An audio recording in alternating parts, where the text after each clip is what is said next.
অথবা ধরেন পানি, পানির উপরে মাছ, মাছের উপরে পৃথিবী। এই মাছটা এদিকে মাথা যায় উঠছে আল্লাহ তাআলা আরশে আজিম পর্যন্ত, আবার এদিকে লেজটাও যায় উঠছে আল্লাহ তাআলা আরশে আজিম পর্যন্ত। এটা পানির উপরে ভাসমান। জান্নাতীদের জান্নাতে যাওয়ার পরে সর্বপ্রথম খাবার কি হবে কেউ জানে? মাছের কলিজা। কোন মাছের কলিজা? এই মাছটার কলিজা।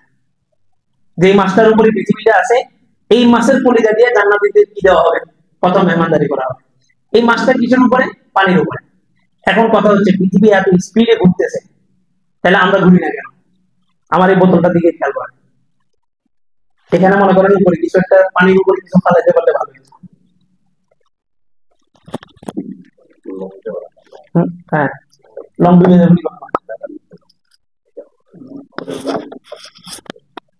এই লংটা মনে করেন আপনারা সবাই বা আমরা পুরো পৃথিবীর সব মানুষের। হ্যাঁ, ডুবে নেই। আপনি একটু খেয়াল করেন, আমি বোতলটা ঘুরাবো, লংটা ঘুরে কিনা খেয়াল করবেন। লংটা কোথায় আছে? উপরে আছে। লংটা কোথায় আছে? লংটা কোথায়? বোতল গিয়েছে, ঘুরতেছে। লংটা কোথায় আছে? উপরে। পৃথিবী ঘুরে, আমরা না ঘুরার কারণ হচ্ছে এটা। পৃথিবীটা কিসের উপরে? পানির উপরে। পৃথিবী তার সমস্ত ব্যালেন্স ঠিক রেখে তারপরে ঘুরে। আর চাঁদের কোনো নির্দিষ্ট ব্যালেন্স নাই, এটা জায়গায় 3-4 পোল্ট্রি মারলেও কোনো সমস্যা নাই, ওখানে তো কোনো মানুষ থাকে না। কিন্তু পৃথিবীতে কে বসবাস করে? মানুষ বসবাস করে। এই কারণে এটা একটা ব্যালেন্স নিয়ে ঘুরতে হয়। পৃথিবীটা সূর্যের চতুর্পাশে একটা ব্যালেন্স নিয়ে ঘুরে, যার কারণে তার সময় লাগে 365 দিন। চাঁদের ভিতরে কোনো মানুষ নাই, এটা ব্যালেন্সেরও দরকার নাই, এটা ঘুরতে সময় লাগে 354 দিন। ব্যবধানটা বুঝছেন? বুঝেন নাই? তাহলে পৃথিবীটা কিসের উপরে আছে? পানির উপরে আছে। পৃথিবী ঘুরে, তাহলে আমরা ঘুরি না কেন? যে পানির উপরে থাকার কারণে এটা একটা ব্যালেন্স ঠিক রাখে। এবার আসেন, তাহলে সূর্য হচ্ছে বড়, সূর্য 13 লক্ষ কোটি গুণ বড়। সূর্যের ঘূর্ণায়ন আর চাঁদের ঘূর্ণায়ন দুটো কি এক হবে না। এই কারণে সূর্যের হিসাবে আমাদের সৌদির সাথে 3 ঘন্টা ব্যবধান হইলেও চাঁদের হিসাবে 17 ঘন্টার বেশি ব্যবধান। এবার মাসালা বুঝছে? সূর্যের হিসাবে আমাদের ব্যবধান কয় ঘন্টা? 3 ঘন্টা। চাঁদের হিসাবে ব্যবধান কয় ঘন্টা? 17 ঘন্টা। তাহলে কি আপনি এখানে অর্ধেক দিন ধরবেন না পুরো দিন ধরতে হবে? পুরো দিন ধরতে হবে। যার কারণে সৌদি আরব আমাদের একদিন আগে চাঁদ দেখে, আমরা একদিন পরে দেখি। দুইটা একই দিনে সম্ভব না। চাঁদ ওইটাই চাঁদ। এবার আসেন রাত্র দিন কেন হয়? পৃথিবী তার আপন জায়গায় ঘুরতেছে একবার, তার আপন জায়গায় ঘুরতে তার সময় লাগে 23 ঘন্টা 57 মিনিট। পৃথিবী তার আপন জায়গায় একটা চক্কর দিতে 23 ঘন্টা 57 মিনিট লাগে। আর পুরা সূর্যের চতুর্পাশে ঘুরতে 365 দিন লাগে। এটাকে বলে বার্ষিক গতি। আর আপন জায়গায় যে ঘোরানটিটা দেয় এটাকে বলে আহ্নিক গতি। দ্রাঘিমা রেখা আছে, অনেক আলোচনা আছে দিকে। পৃথিবী যখন ঘুরতেছে, এই ধরেন আমরা আছি এই পাশে, আমরা আছি বাংলাদেশ, এই পাশে আছে আমেরিকা। সূর্যের আলোটা কোথায় ঘুরতেছে? বাংলাদেশে। এই সূর্যের আলোটাই পৃথিবীর অর্ধেক মানুষ দেখতেছে। বুঝছেন? অর্ধেক মানুষ দেখতেছে। আবার পৃথিবী যখন ঘুরতে ঘুরতে এদিকে চলে যাবে, তখন এই বাংলাদেশের মানুষ রাত আর আমেরিকার মানুষের জন্য দিন। বিষয়টা বুঝছেন? রাত্র দিনের পার্থক্য কেন হয়? এটাই আমাদের আয়াত। এই যে আয়াতের তর্জমা, এটা আপনি যতক্ষণ পর্যন্ত এই নকশাটা না বুঝবেন, আয়াতটা ভালোভাবে অনুধাবন করতে পারবেন। আল্লাহ যে বলছে আমি রাত থেকে দিন বের করি, দিন থেকে রাত বের করি, কিভাবে? এবার আসেন, পৃথিবীর কিছু কিছু দেশ আছে 6 মাস দিন 6 মাস রাত। এই মনে করেন পৃথিবী এটাই, মাঝখানে একটা রেখা নাই। এই জায়গার মানুষগুলা 6 মাস রাত, এই জায়গার মানুষগুলা 6 মাস দিন।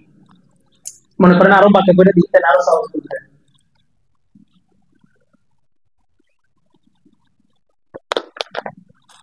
রেখাটা এইভাবে টাইপা, পৃথিবীকে আমি অর্ধেক করলাম, ঠিক আছে?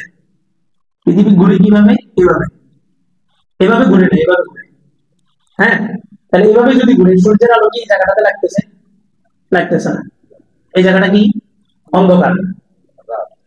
আর এই জায়গাটাতে সূর্যের আলো প্রতিনিয়ত লাগতেছে এই জায়গাটাতে, তাহলে এই জায়গাটা কি? দিন। এটা ভালো করে বুঝেন, 6 মাস দিন 6 মাস রাতের ব্যবধান। এই জায়গাটা কি? দিন। এই জায়গাটা কি? রাত। এই পৃথিবীটা তার আপন জায়গায় ঘুরতেছে। এই মানুষগুলা দিনও হইতেছে রাতও হইতেছে, এদেরও দিন হইতেছে রাত হইতেছে, কিন্তু এই জায়গার মানুষ আর এই জায়গার মানুষের দিন রাত হইতেছে না। কারণ কি? এটা ওই যে সূর্যের সাথে অ্যাঙ্গেল হওয়ার কারণে 6 মাস দিন, এটা সূর্যের বিপরীত হওয়ার কারণে 6 মাস রাত। আচ্ছা, 6 মাস রাত হলে বাকি 6 মাস আবার দিন হয় কিভাবে? এবার আসেন, পৃথিবীতে ঘুরতে ঘুরতে চলে আসছে এখানে। ঘুরতে ঘুরতে কোথায় আসছে? এখানে। এবার দেখেন এই যে এই অংশটা, আর এই যে এই অংশটা এতদিন কি ছিল? দিন ছিল, সূর্যের বরাবর। এখন এই অংশটা কি হয়ে গেছে? রাত হয়ে গেছে, সূর্যের বাকি। পৃথিবীতে এইভাবে ঘুরতেছে, যার কারণে এই দেশগুলো ঘুরে না ঘুরে সমান। আর এই দেশগুলো এতদিন কি ছিল? রাত। এখন কি হয়ে গেছে? দিন। ব্যবধান বুঝছেন? 6 মাস দিন 6 মাস রাত কেন হয়? আর আমাদের বাংলাদেশ আর সৌদি আরব 6 মাস দিন 6 মাস রাতের ভিতর না, আমরা হচ্ছে পশ্চিম পূর্বের ব্যবধান। আমরা আছি এই পূর্ব দিকে, সৌদি আরব আছে কোন দিকে? পশ্চিম দিকে। পূর্ব দিকে থাকার কারণে আমরা সূর্যকে আগে দেখি, তারা পশ্চিমে থাকার কারণে চাঁদকে আগে দেখে। তাহলে বলেন একই দিনে কি করা সম্ভব? হ্যাঁ, কমপক্ষে 17 ঘন্টা দেখা ব্যবধান। তো 17 ঘন্টার ব্যবধান আপনি দেখবেন চাঁদ যে সময় উঠে, চাঁদ অনেক সময় বিকাল বেলাও দেখা যায়, আসর আগেও দেখবেন যে চাঁদ কি করা যায়, দেখা যায়। এই যে 17 ঘন্টার ব্যবধান, তাহলে সৌদি আরব আর আমাদের মধ্যে সূর্যের হিসাবে 3 ঘন্টা ব্যবধান হলো, চাঁদের হিসাবে কয় ঘন্টা ব্যবধান? 17 ঘন্টা।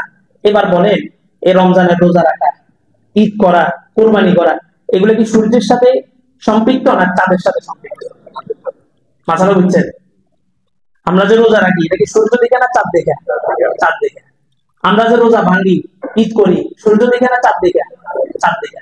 তাহলে চাঁদের ব্যবধানে সৌদি আরবের সাথে আমাদের কত ঘন্টা ব্যবধান? 17 ঘন্টা। সূর্যের হিসাবে যদি আমরা ইবাদত করতাম, তাহলে আমরা সৌদি আরব সহ একসাথে ঈদ করতে পারতাম, কিন্তু আমরা তো সূর্যের হিসাবে ইবাদত করি না, আমরা ইবাদত করি চন্দ্র মাস হিসাবে। আরবি মাসের শরীয়তের ম্যাক্সিমাম বিধানগুলো হচ্ছে কিসের সাথে সম্পৃক্ত? চাঁদের সাথে। এই কারণেই শরীয়তের একটা মাসালা হলো আরবি তারিখ হিসাব রাখা ফরজে কিফায়া। 2-4 জন রাখলে সবার পক্ষ থেকে আদায় হয়ে যাবে, আর যদি কেউ না রাখে সবাই গুনাহগার হবে। আজকে আরবি কত তারিখ? 7 তারিখ, 8 তারিখ, এমন তো দিন হয়েছে। আর 2-1 জন হইলেও যদি রাখে সবাই গুনাহ থেকে বেঁচে যাবে, আর যদি কেউ না রাখে সবাই গুনাহগার হবে। মাসালা বুঝছেন? এবার কেউ যদি আপনারা আসি বলে কোরআনের অমুক আয়াতে আছে সৌদি আরব আর বাংলাদেশ একসাথে ঈদ হবে, আপনি মানবেন? হাদিস দিয়ে যদি বলে আপনি মানবেন? ভাই আমি হাদিস টাদিস বুঝি না, আমি যেভাবে গ্রহ নক্ষত্র দেখছি এটা অসম্ভব। সৌদি আরব আর বাংলাদেশ একই দিন ঈদ করা অসম্ভব। আজকে বাংলাদেশে কি বার? কত তারিখ? বার হিসাব না, কত তারিখ? মনে করেন যদি আজকে সৌদি আরবে আরবিতে যদি 8 তারিখ হয়, তাহলে বাংলাদেশে কত তারিখ? আরে কি সৌদি আরব যদি 8 তারিখ হয়, বাংলাদেশে কত তারিখ? 7 তারিখ। আমরা একদিন পরে, তারা একদিন আমাদের থেকে আগে। এই হলো মাসালা। আল্লাহ রসুলের যুগে সাহাবীরা তো বিভিন্ন প্রান্তে ছিলেন। আল্লাহ রসুল বলছেন সুমু লিরুয়াতিহি ওয়াফতিরু লিরুয়াতিহি, তুমি রোজা রাখবে তুমি চাঁদ দেখো, তুমি রোজা ভাঙবা তুমি চাঁদ দেখো। চাঁদ দেখার মতো একটা সুন্নাত আমরা কেউ পালন করি না, কেউই না, একবার এই যুগে কেউই পালন করি না। সবাই খবর মাগরিবের পরে রেডিও লাগায় দিই, খবরে কি বলে। এই যে আমাদের একটা সুন্নতের বিধান পুরো সমাজ থেকে মিলে গেছে। আমরা ছোটবেলায় বাচ্চারা, আমরা যখন ছোট ছিলাম আমরা এটা মিছিল করতাম, অনেক কিছু করতাম, এটা চাঁদ দেখার একটা সুন্নত। তো সাহাবী যে অঞ্চলে যে সাহাবী ছিলেন, ওই অঞ্চলের সাহাবী যখন চাঁদ দেখছেন রোজা রাখছেন, ওই যুগে তো মোবাইল ছিল না। এক সাহাবী মদিনাতে এসে বলতেছেন যে তোমরা কত তারিখ ঈদ করছো? বলে যে আমরা অমুক তারিখে। বলে যে আমরা তো অমুক তারিখে চাঁদ দেখছি।